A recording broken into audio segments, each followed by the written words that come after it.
So what if one of the oldest religious rituals in history wasn't just a ceremony, but a detailed script for an event that wouldn't happen for another 1,400 years?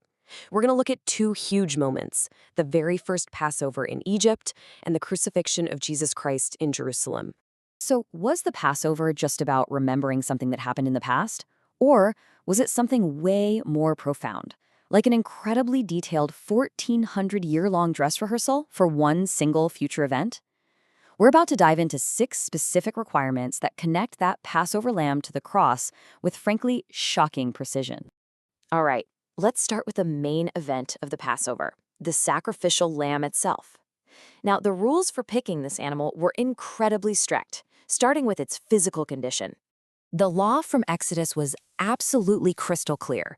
The lamb couldn't just be any old animal from the flock. Nope, it had to be perfect, without a single spot, without any flaw, no physical defects whatsoever. This standard of perfection, it was completely non-negotiable. Now check this out. This physical perfection of the lamb lines up in a stunning way with the moral and legal perfection of Jesus. I mean, think about it. In this incredibly tense moment, he's publicly declared faultless by Pontius Pilate, the very judge who was about to condemn him to death. So, the lamb had to be perfect, but that was only step one. The timing, when it was actually selected, was just as critical. It had to be chosen on one very specific day. You see how precise the law in Exodus is? The 10th day of the Hebrew month of Nisan. That was the designated day for every single family to pick their lamb and set it apart for inspection. And this specific date is where things get even crazier, because it connects to another much, much older prophecy.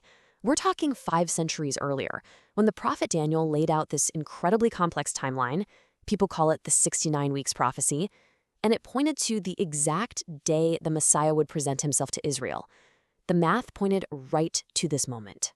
So here's the bottom line. On the exact day that all these Jewish families were picking out their perfect Passover lambs for inspection, Jesus was riding into Jerusalem, deliberately presenting himself to the entire nation.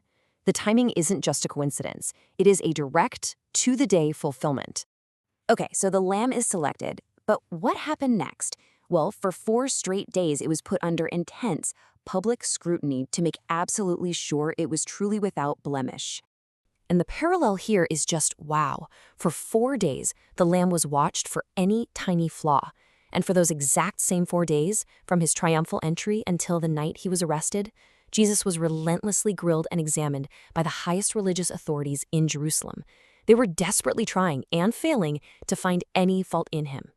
All right, let's get to the climax of this 4-day examination, the moment of sacrifice. And you guessed it, the timing was specified right down to the very hour of the day. Now, that phrase, in the evening, is really key. In the original Hebrew, it literally translates to between the 2 evenings, which everyone understood to be that period in the afternoon, right around 3 p.m. And this is it's astonishing. The gospel accounts tell us that Jesus died on the cross at the 9th hour. On our modern clock, that is precisely 3 p.m., the very same moment the high priest would have been sacrificing the Passover lambs just a short distance away in the temple. Okay, this next one is one of the most specific and kind of unusual instructions given for the Passover. It's a rule about what could not be done to the lamb's body after it was sacrificed.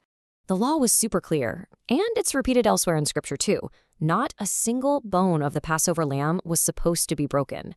Not during its preparation, not when it was eaten, not one. Then you flip over to the Gospel of John and you see this ancient rule fulfilled with this, an eerie precision. Roman soldiers were ordered to break the legs of all 3 men on the crosses, but they made a very surprising exception for Jesus. I mean, just stop and think about what this means. Breaking the legs was standard procedure for the Romans. It was a brutal but effective way to make someone die faster on a cross. They followed their orders for the 2 thieves, but they stopped when they got to Jesus. These hardened soldiers, without having any clue what they were doing, played their part in fulfilling a 1,400-year-old scriptural detail. And this brings us to our last parallel, and really the whole purpose of the sacrifice in the first place, the application of the lamb's blood as the way to be saved. The instructions were simple but powerful. Take the blood of the lamb you just sacrificed and put it on the doorframe of your house. That blood was the sign for God's judgment to literally pass over your home and spare everyone inside from death.